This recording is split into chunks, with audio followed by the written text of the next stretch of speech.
Can you imagine that after a man has sexually assaulted this particular lady, not once but twice, that man also infected this particular lady with sexually transmitted infection, gonorrhea.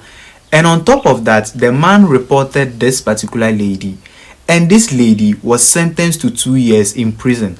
This story doesn't make sense. Now, let me tell you all about the story of this lady, Esther. For the meantime, you need a tissue or handkerchief because this story will make you, yeah. So the whole thing started around 2017 or 2018.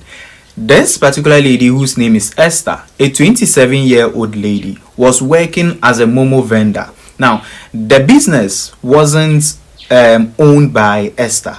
It was owned by one particular man whose name is Mr. Owusu. So Mr. Owusu was the owner of this particular momo business, and then he employed Esther to take care of the business, while he, Mr. Owusu, pays Esther 200 Ghana cedis at the end of every month.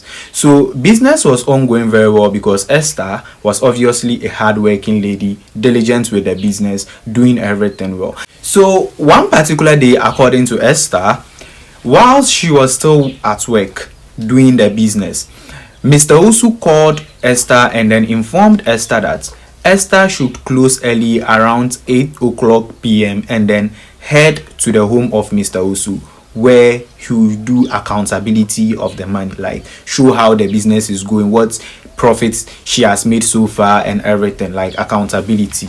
Good.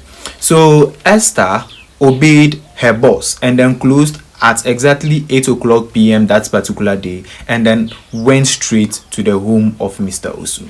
According to Esther, it was the first time Esther, was going to the home of Mr. Owusu. She hadn't gone there before.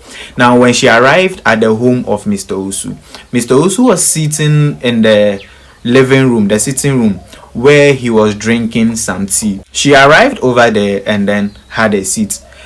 Mr. Owusu invited Esther to have some of the tea, and then Esther obliged and then had some of the tea.